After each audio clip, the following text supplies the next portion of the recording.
Shalom adik-adik yang terkasih dalam Tuhan Yesus Kristus, anak-anak sekolah minggu di mana saja berada. Sungguh bersyukur sekali ya pada kesempatan hari Minggu ini kita bisa mendengarkan firman Tuhan. Nah, adik-adik yang terkasih, hari ini adalah hari yang sangat istimewa. Kenapa? Karena hari ini seluruh umat Tuhan di dunia merayakan Paskah. Nah, apa itu Paskah adik-adik? Paskah itu adalah kita memperingati hari kebangkitan Yesus Kristus Tuhan kita. Yesus Kristus adalah juru selamat kita. Nah, adik-adik yang terkasih dalam Tuhan Yesus Kristus, sebelum kita mau dengar firman Tuhan tentang Paskah, cerita yang sangat menarik dan luar biasa ini, adik-adik, maka mari kita bersama-sama berdoa meminta pertolongan dari Tuhan agar firman yang kita dengarkan bisa mengubah kehidupan kita menjadi lebih baik. Mari kita berdoa. Ya Allah Bapa di surga, kami sungguh bersyukur untuk waktu yang Tuhan berikan bagi kami mendengarkan kebenaran firman Tuhan. Tuhan kiranya memberkati dan menyertai kami dalam mendengarkan firman Tuhan ini, agar kebenaran firman-Mu dinyatakan bagi kami anak-anak kecil dan kami selalu bertumbuh di dalam iman kepada Tuhan. Tuhan, biarlah Engkau memberikan Roh Kudus dalam hati kami untuk mengerti ajaran-Mu, dan biarlah hati kami menjadi tanah yang subur, yang ketika ditabur dengan firman Tuhan bertumbuh dengan baik dan subur. Kiranya Tuhan menolong kami semuanya. Dalam nama Yesus Kristus kami berdoa. Amin.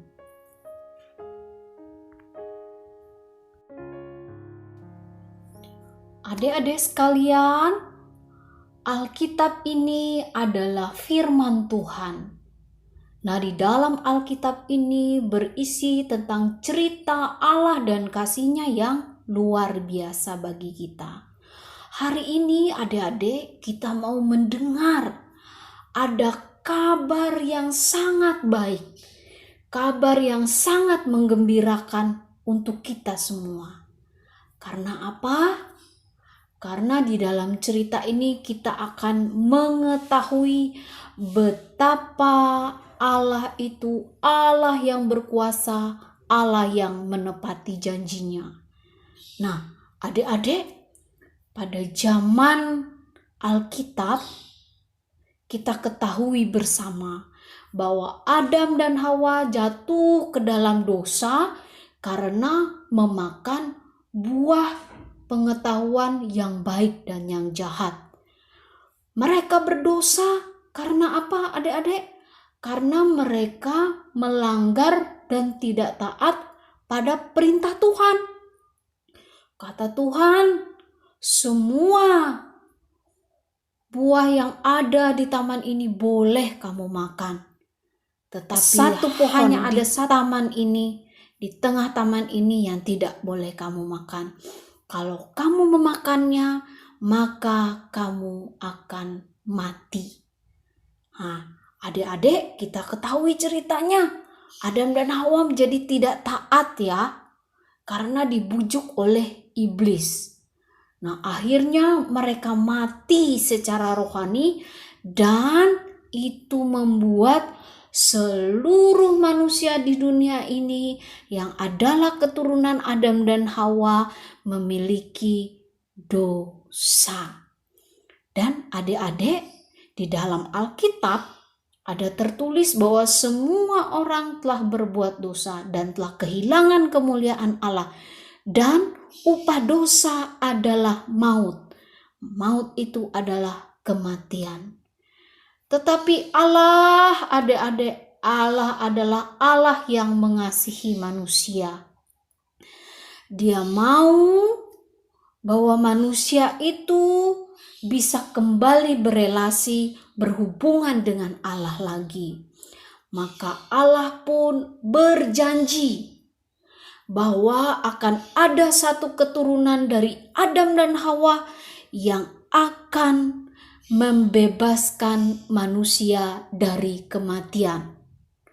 Artinya adik-adik, ada satu keturunan nantinya yang akan menyelamatkan manusia dari jurang maut, jurang kematian. Nah, beribu tahun adik-adik, melalui setiap janji yang diberikan Tuhan melalui para nabi, maka Allah melaksanakan apa yang dijanjikannya, apa yang direncanakan kepada umat manusia yang berdosa. Adik-adik, ini adalah perawan Maria. Melalui Maria, Allah menggenapi janjinya. Maria melahirkan seorang anak laki-laki, dan anak itu diberi nama Yesus. Nah, Yesus bertumbuh dari bayi, semakin besar, semakin besar, semakin besar. Tuhan Yesus belajar dan mentaati hukum Taurat dengan sempurna. Dia pun tidak berdosa. Ketika ia dicobai oleh iblis, dia tidak jatuh ke dalam dosa. Dia melawannya dengan firman Tuhan. Nah, sampai pada suatu hari adik-adik, umur Yesus sudah 30 tahun, maka dia pun mulai mengajar. Dia mulai mengajar tentang firman Tuhan. Nah, dia memiliki murid-murid dan dia mengajar semua orang untuk melakukan apa yang seharusnya dilakukan oleh manusia, yaitu tidak berdosa. Dia juga membawa orang-orang untuk percaya kepada Dia yang adalah Anak Allah. Dia juga melakukan banyak mujizat.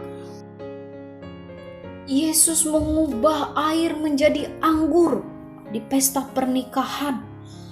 Yesus menyembuhkan orang yang tuli. Yesus menyembuhkan mata orang yang buta. Bahkan Yesus pun membangkitkan orang yang sudah mati 4 hari, yaitu Lazarus. Nah, adik-adik, karena kuasanya yang begitu hebat, karena kuasanya yang begitu ajaib dan heran, banyak orang-orang yang tidak suka dengan Dia. Orang-orang ini siapa? Mereka adalah ahli-ahli Taurat, orang-orang Farisi yang seperti Yesus juga, yang belajar firman Tuhan. Mereka sangat iri kepada Yesus. Iri mereka menjadi dengki dan membuat hati mereka tidak menyukai Yesus. Nah, adik-adik, mereka ini mencoba untuk membunuh Yesus. Dan mereka tidak mau sama sekali percaya bahwa Yesus adalah Anak Allah, bahwa Yesus adalah berasal dari Allah, bahwa Yesus adalah orang yang dijanjikan oleh Allah untuk membebaskan manusia dari dalam dosa. Adik-adik, ini adalah gambar Tuhan Yesus ketika ia berdoa di Taman Getsemani. Mengapa Yesus berdoa? Karena Dia tahu saatnya sudah dekat untuk dia menggenapi janji Allah kepada manusia. Saatnya sudah dekat bagi dia akan menderita dan mengorbankan dirinya untuk menyelamatkan manusia dari kematian kekal. Malam itu Yesus ditangkap. Para prajurit membawa Yesus menghadap para pemimpin agama di Yerusalem. Mereka bertanya kepada Yesus, "Apakah engkau anak Allah?" Yesus menjawab, "Kamu sendiri mengatakan bahwa akulah anak Allah." Para pemimpin yang marah tidak mau mendengarkan hal itu. Mereka membawa Yesus menghadap Pilatus. Pilatus adalah seorang gubernur. Mereka memberitahu Pilatus bahwa Yesus telah melakukan dan mengatakan banyak hal yang salah. Mereka ingin Pilatus menghukum mati Yesus. Tetapi Yesus tidak pernah melakukan atau mengatakan kesalahan apapun. Pilatus berbicara kepada Yesus. Kemudian Pilatus berkata pada kerumunan orang banyak bahwa Pilatus tidak menemukan apapun yang salah pada Yesus. Jadi Pilatus mengirimnya ke Herodes, raja orang Galilea, yang sedang berkunjung ke Yerusalem. Herodes dan para pasukan mengolok-olok Yesus. Kemudian mereka mengirimkannya kembali kepada Pilatus. Melihat tidak adanya alasan mengapa Yesus harus dihukum. Nah, adik-adik, Pilatus kembali memberitahukan kepada orang banyak, dia tidak melakukan apapun yang membuatnya layak dihukum mati. Tetapi para pemimpin agama menghasut orang banyak dan orang banyak mulai berteriak, "Salibkan dia!" Karena mereka ingin Yesus mati disalib. Adik-adik, lagi-lagi Pilatus berkata, "Mengapa? Apa yang salah yang telah dilakukannya? Aku tidak menemukan alasan apapun untuk menaruhnya pada kematian." Tetapi orang banyak terus-menerus berteriak lebih keras, "Salibkan dia! Salibkan dia!" Jadi akhirnya Pilatus menyerahkan Yesus kepada mereka untuk diperlakukan sesuai yang mereka inginkan. Yesus dibawa pergi dan kerumunan orang banyak mengikutnya dari belakang. Ketika mereka tiba di sebuah tempat yang bernama Kalvari, Yesus dipaku di atas kayu salib yang kasar. Dua penjahat juga disalibkan bersama-sama dengan Yesus, satu sebelah kiri dan satu sebelah kanan. Ketika Yesus akan mati di kayu salib, para pemimpin agama dan prajurit mengolok-olok Yesus. Tetapi Yesus berdoa bagi musuh-musuhnya. Yesus berkata, "Bapa, ampunilah mereka." Adik-adik, satu dari penjahat yang digantung di sebelah Yesus percaya pada Sang Juru Selamat. Dan Yesus membuat janji yang sangat indah dan luar biasa. Dia memberitahu bahwa bahwa pada hari itu juga dia akan bersama-sama Yesus di dalam Firdaus. Digantung di kayu salib sangatlah menyakitkan. Bukan hanya paku di tangan dan kaki Yesus yang sakit, namun yang lebih sakit dari itu adalah hati Yesus sangat sakit. Allah Bapa telah mengutus Yesus ke salib untuk mati bagi dosa-dosa umatnya. Dan Yesus menanggung beban berat dari segala dosa itu. Kira-kira pada tengah hari, Allah melenyapkan terang siang hari. Yesus disalib di dalam kegelapan sendiri selama kira-kira 3 jam. Kemudian Yesus, Sang Juru Selamat dunia, mati. Penderitaannya di salib telah selesai. Dia telah membayar lunas untuk segala dosa-dosa umatnya. Yesus menjadi manusia supaya dia dapat mati. Dia mempersembahkan dirinya sendiri sebagai satu-satunya korban yang nilainya cukup bagi Allah untuk membayar dosa manusia. Setelah Yesus mati di atas kayu salib, seorang pengikut Yesus yang bernama Yusuf dari Arimatea meletakkan tubuh Yesus di sebuah kuburan yang istimewa. Sebuah kuburan batu yang besar digulingkan di depan kubur Yesus. Para murid dan teman-teman Yesus semuanya sangat sedih. Mereka mengasihi Yesus dan sekarang mereka sadar bahwa Yesus sudah mati.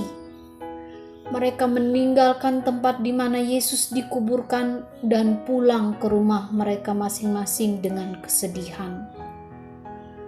Pada hari pertama di minggu itu, adik-adik, para perempuan yang telah mengikut Yesus dari Galilea bergegas ke kuburan di mana tubuh Yesus ditempatkan.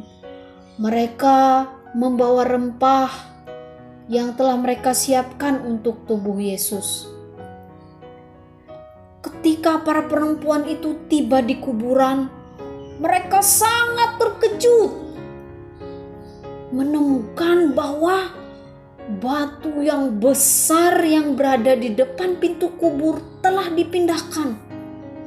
Mereka bergegas masuk ke dalam kubur, tetapi tubuh Tuhan Yesus tidak berada di sana.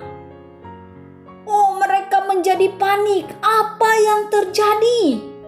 Mereka bertanya-tanya, dan ada yang menangis, mengeluarkan air mata. Kemana tubuh Tuhan Yesus kita? Pada saat mereka sedang bingung, sedih, menangis, adik-adik, tiba-tiba 2 malaikat yang memakai pakaian yang berkilau datang dan berdiri di dekat mereka. Para perempuan sangat ketakutan. Ia tidak ada di sini.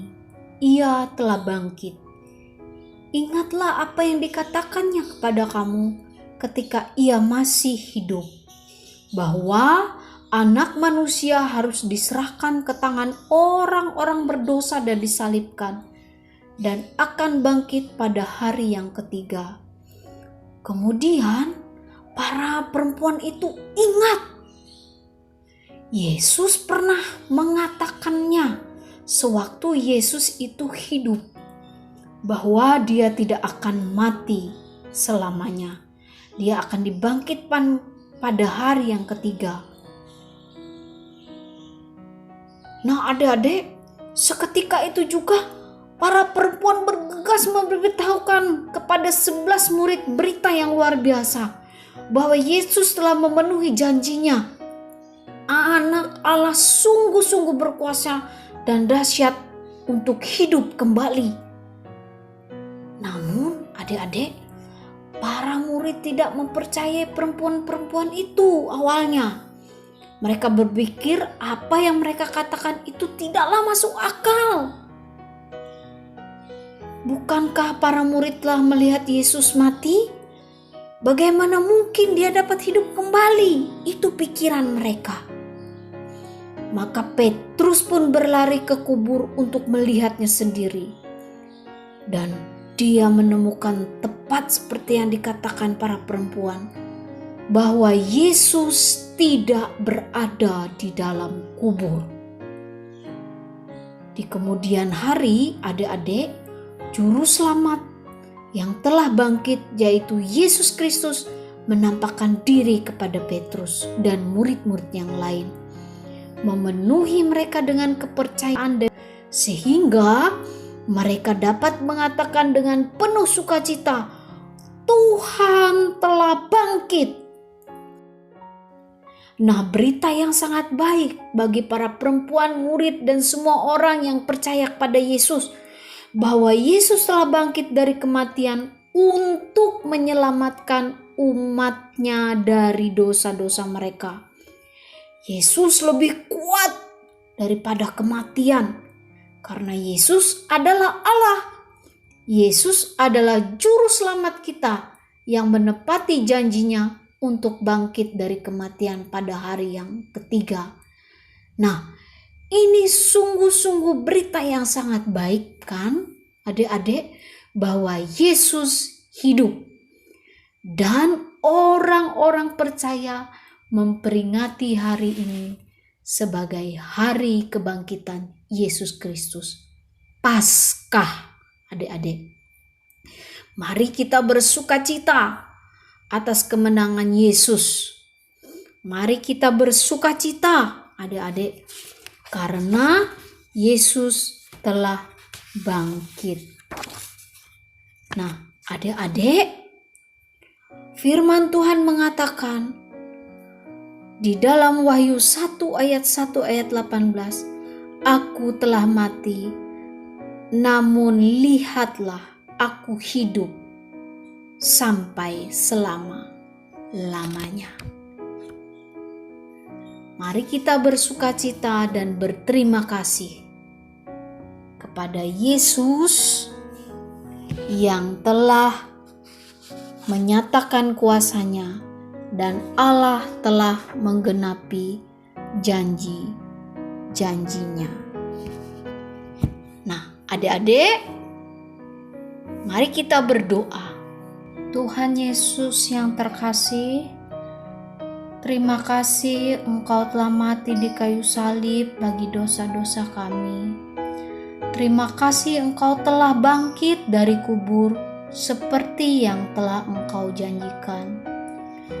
Tolonglah kami untuk taat dan percaya hanya kepadamu. Dan tolonglah kami juga agar kami membagikan berita sukacita ini kepada orang lain, memberitahukan kabar baik ini bahwa Engkau adalah juru selamat yang hidup. Engkau sudah bangkit, mengalahkan kuasa kematian. Di dalam nama-Mu kami berdoa. Amin. Adik-adik sekolah minggu yang terkasih dalam Tuhan Yesus Kristus, demikianlah cerita Paskah untuk kita di hari Minggu ini. Kiranya dengan kebangkitan Yesus, kita memiliki sukacita dan pengharapan bahwa kita adalah anak-anak Tuhan yang diberkati dan memiliki hidup yang kekal. Dari itu kita mau tetap setia, kita mau percaya seumur hidup kita mengikut Yesus. Tuhan Yesus memberkati kita. Shalom.